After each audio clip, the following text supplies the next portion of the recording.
عمران خان سے ملنے امریکہ سے کون آیا؟ خاموش سفارتکاری کون کون کر رہا ہے؟ انصار عباسی نے بڑا دعویٰ کر دیا۔ عمران خان کے لیے خاموش سفارتکاری۔ امریکہ سے اب کی بار تازہ کاوشوں کے سلسلے میں پاکستان پہنچنے والوں کا پتہ چل گیا۔ سینئر صحافی انصار عباسی نے کہا ہے کہ عمران خان کے لیے خاموش سفارتکاری میں شامل امریکہ سے وفد پھر پاکستان آیا ہے۔ بیرون ملک مقیم پاکستانیوں کی جانب سے ایک مرتبہ پھر پاکستان میں حکام کے ساتھ رابطوں کی کوشش کے ساتھ تجزیہ کار اس بات پر گہری نظر رکھے ہوئے ہیں کہ آیا یہ کوششیں مفاہمت کے لیے نئے مرحلے کا اشارہ دیتی ہیں یا پھر پی ٹی آئی ایک اور موقع ضائع کر دے گی۔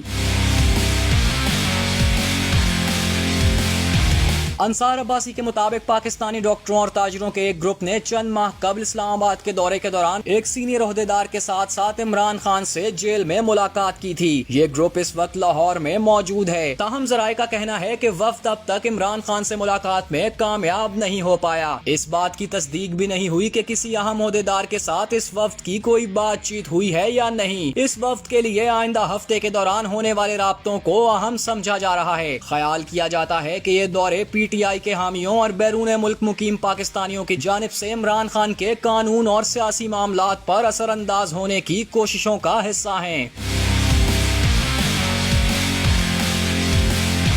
حالیہ مہینوں کے دوران کچھ غیر رسمی رابطوں کے باوجود کسی اہم پیش رفت کی اطلاع نہیں ملی۔ اس معاملے سے آگاہ ذرائع کے مطابق ایسی کوششوں میں پیش رفت نہ صرف سیاسی مذاکرات پر منحصر ہے بلکہ عمران خان اور پی ٹی آئی کے سوشل میڈیا ونگ کے طرز عمل اور پارٹی کے غیر ملکی چیپٹرز بالخصوص امریکہ اور برطانیہ کے پیغامات پر بھی منحصر ہے۔ انصار عباسی کے مطابق پی ٹی آئی کے دوسرے درجے کی قیادت میں سے کچھ نجی طور پر تسلیم کرتے ہیں کہ ایسے جارحانہ ہتھ کنڈوں نے پارٹی کو نقصان پہنچایا ہے۔ خصوصاً ایسی کوششوں کو زیادہ نقصان ہوا ہے جن کا مقصد عمران خان کے لیے ریلیف کا حصول ہے۔ پارٹی کے اندر اس بات کا اعتراف بڑھ رہا ہے کہ پارٹی کو بامعنی مذاکرات کے قابل بنانے اور کشیدگی کم کرنے کے لیے ڈیجیٹل پلیٹ فارمز پر اپنی جارحانہ پالیسی کو کم کرنا ہوگا۔